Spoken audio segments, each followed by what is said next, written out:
Meloni of Italy. President Zelensky is with those European leaders now. Those European leaders are talking to him directly about getting to the negotiation table. Here with me now for the latest is the White House National Security Advisor, Mike Waltz. Thank you so much for being here, sir. I want to ask for your view on what the Ukrainian president said after that Oval Office meeting. He repeatedly went online. He thanked the U.S. and President Trump for the help that the U.S. is giving, saying it is crucial to have the president's support, that no one wants peace more than we do. Is that enough for President Trump to get things back on track? Well, the president took calls from Prime Minister Starmer yesterday. He's also taken a call from Prime Minister Meloni of Italy. President Zelensky is with those European leaders now. Those European leaders are talking to him directly about getting to the negotiation table.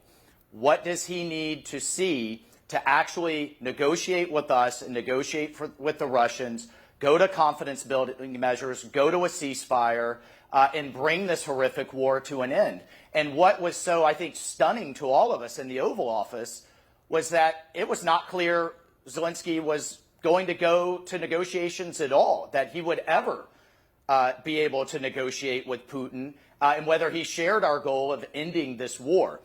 So what I made clear as Secretary Rubio, and I said, look, this cannot proceed, was that this was a huge missed opportunity for him and for his country. He could have left the White House on Friday on the heels of an engagement with President Macron of France, with Prime Minister Starmer of the United Kingdom, where they were talking about European boots on the ground, security guarantees for Ukraine, a positive movement towards ending this war, and having Ukraine and the United States being bound together for a generation economically. But what we made clear was that could not proceed, at least for now. And President Trump said in his announcement on X, when President Zelensky is ready to truly engage for peace, he's welcome back anytime. So what does the president need? What does President Trump need? Does he need a public apology? Does he want a phone call? Can you be specific on how to make that happen? Well, it wasn't clear to us that President Zelensky was ready to negotiate in good faith towards an end to this war. For us, talking about the details and demands of security guarantees before, as President Trump said, look, I don't know that we can get both sides to the table at this point. And, you can't kind of trash the other side litigating through the history of this conflict if we're going to bring both sides to the table. And further, coming to the Oval Office, with the body language, the shaking of head, the kind of the arms crossed, we found it incredibly disrespectful. We were ready to sign that deal. I want to address directly that this was some type of ambush is absolutely false. We had negotiated the minerals deal in the weeks prior. It was difficult, but it was done and finalized and ready to be signed in the East Room. So since you've been talking about his body language and his approach, I do want to ask about your view of Volodymyr Zelensky, because right after the Ukraine war happened, after Russia invaded Ukraine, to be more specific, you were on CNN and you called Zelensky a 21st century Churchill because of how he was leading the fight against Russian tyranny. And yesterday you called him, or at least you compared him to an ex-girlfriend who wants to argue everything that you said 9 years ago rather than moving forward. Is that really how you see it now? And do you see at all the perspective that he was trying to put out there, which is that he does not trust Vladimir Putin and he feels that he needs some kind of security guarantee? Well, Donna, I would also point out, if we want to do a history lesson on Churchill, that he stood and fought for his people. President Zelensky stood and fought for Ukraine.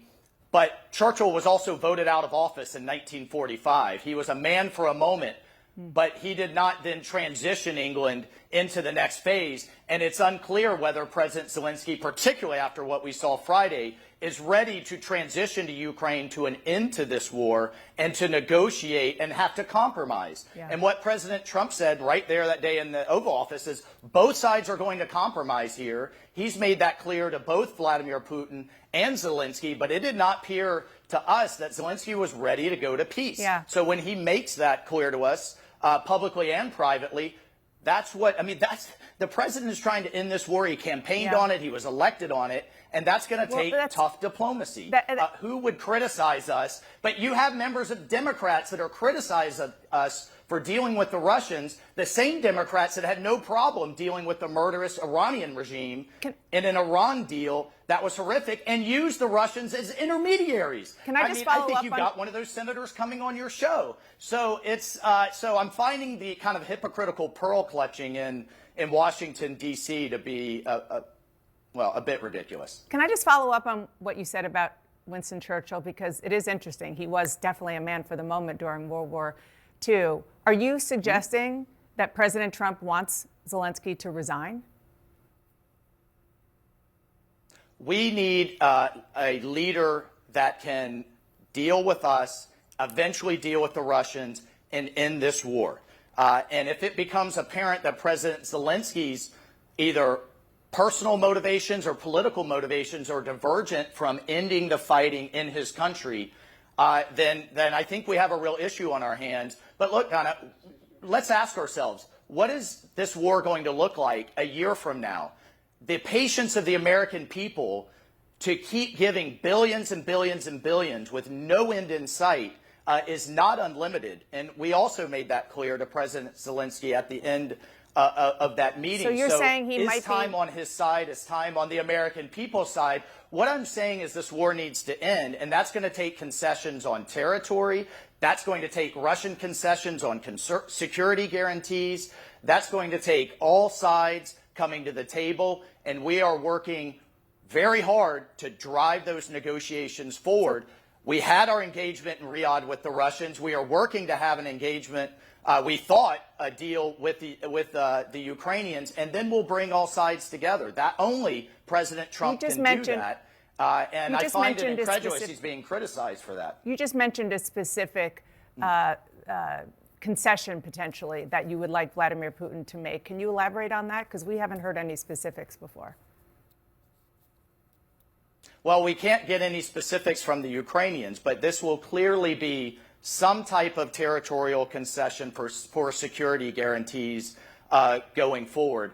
I mean, that has been discussed in previous rounds of negotiations. A security guarantee from the U.S. And we think that is a broader framework. Who guarantees that security? Well, right now, some first principles. This needs to be a permanent end, not a temporary end. This needs to be European-led security guarantees going forward. Part of that is Europe's contribution to its own defense, so it has the capability to do so. We've had both the United Kingdom and France talking about their troops on the ground going forward. And then, let's not get too far ahead of ourselves. What type of support we provide or not is to be negotiated. But one thing is clear, we do not see Ukraine being a member of NATO because that would automatically drag U.S. troops in. But Donna, look, we need to get all sides to the table, and we're very frustrated that we did not see that from the Ukrainians after we had negotiated a minerals deal that would bind us together, grow their economy,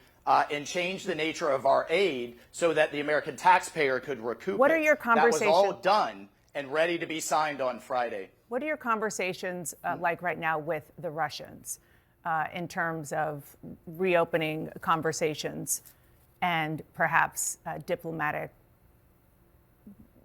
normalization, embassies, and so forth?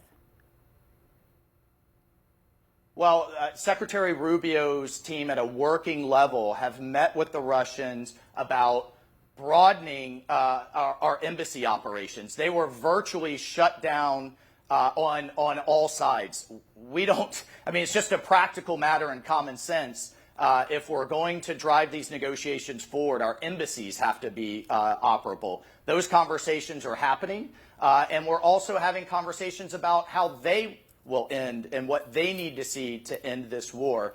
There will obviously be differences on all sides, and the United States, through shuttle diplomacy and the leadership of President Trump, will drive forward to bridge those gaps. Our point is, talking about the fine details of security guarantees is like talking about the details of a warranty before you know if you're going to buy the thing. We're driving both sides to the negotiating table, and yet people are trying to put the cart before the horse. And last question, there are reports that the Trump administration, you are talking about pausing offensive cyber operations against Russia. Is that true?